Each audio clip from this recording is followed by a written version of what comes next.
What's this? What's this? Oh, it's my own drape. Oh, I'm home! In my own bed, in my own room.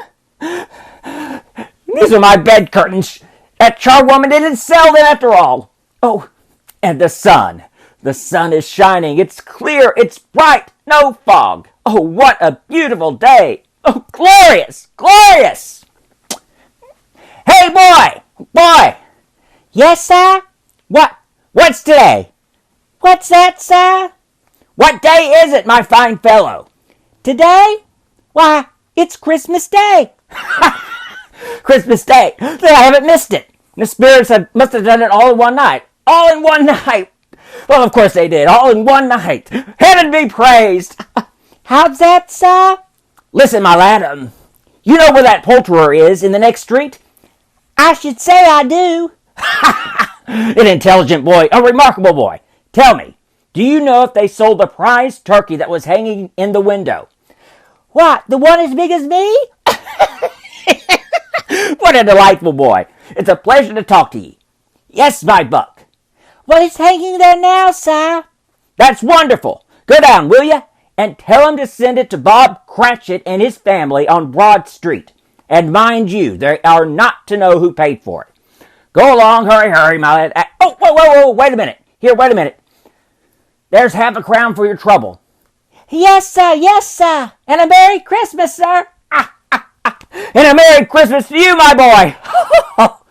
I don't know what to do. I'm as light as a feather, as happy as an angel. I'm as merry as a schoolboy. I'm as giddy as a drunken man. Merry Christmas. A Merry Christmas to everybody. A Happy New Year to all the world. Woohoo! Woohoo! Hello! Scrooge got dressed and left his house, walking down the street, full of the spirit of Christmas, when he encountered a very familiar face, one he had seen only the prior day. Well, my dear sir, how do you do? I beg your pardon? Wait a minute, you, sir. Aren't you the gentleman who came to my office in regard to that charity? Yes, sir. Well, a Merry Christmas to you. Yes, sir, yes. Allow me to ask your pardon, sir, and will you have the goodness to accept, I prefer to whisper this. What?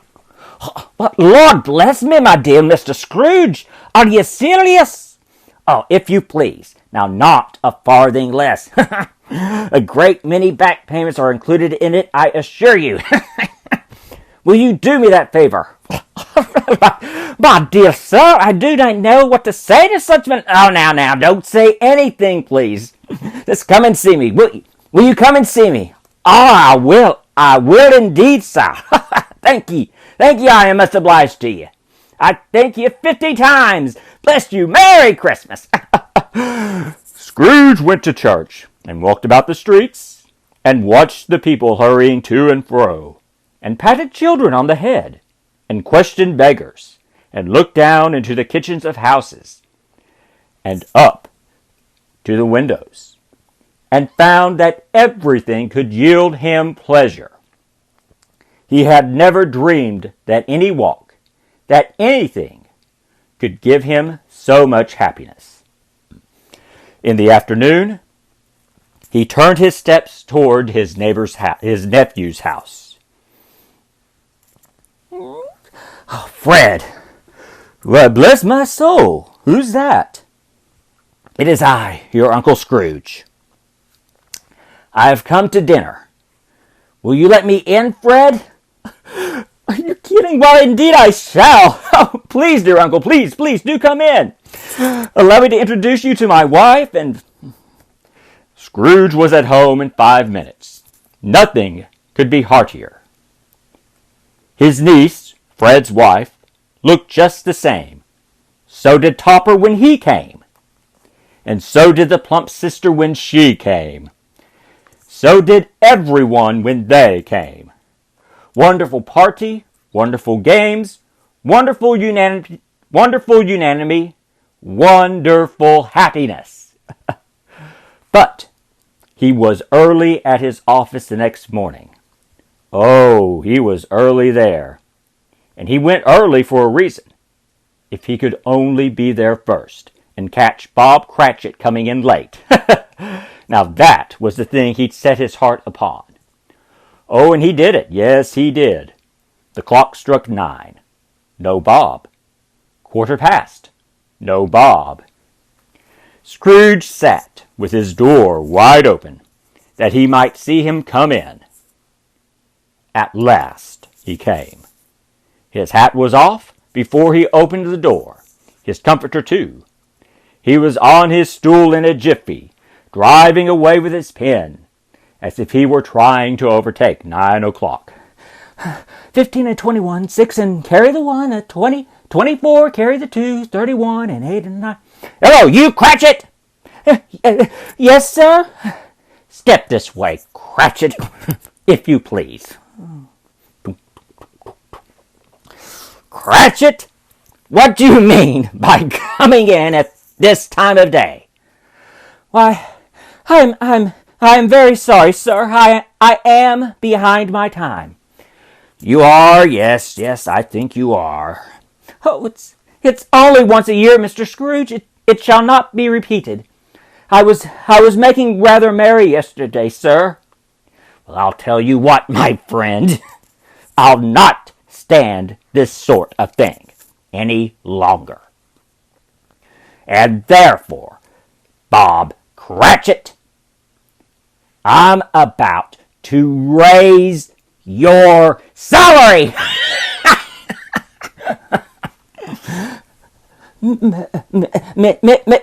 Mr. Scrooge, are you quite yourself, sir?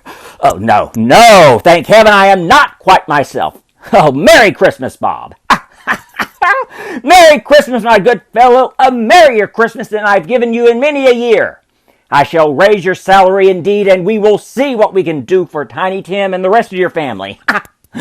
We'll discuss it this very afternoon over a Christmas bowl of smoking bishop.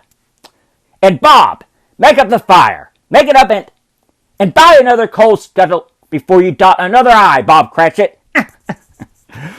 Oh, and Scrooge was better than his word. He did it all, and infinitely more. To Tiny Tim, who did not die, he was a second father. He became as good a friend, as good a master, and as good a man as the good old city knew, or any other good old city, town, or borough in the good old world. Some people laughed to see the alteration in him, but he let them laugh, and little heeded them. His own heart laughed. That was quite enough for him. He had no further intercourse with spirits, but lived upon the total abstinence principle ever afterwards. And it was always said of him that he knew how to keep Christmas well, if any man alive possessed the knowledge. May that be truly said of us, of all of us. And so, as Tiny Tim observed, God bless us, everyone.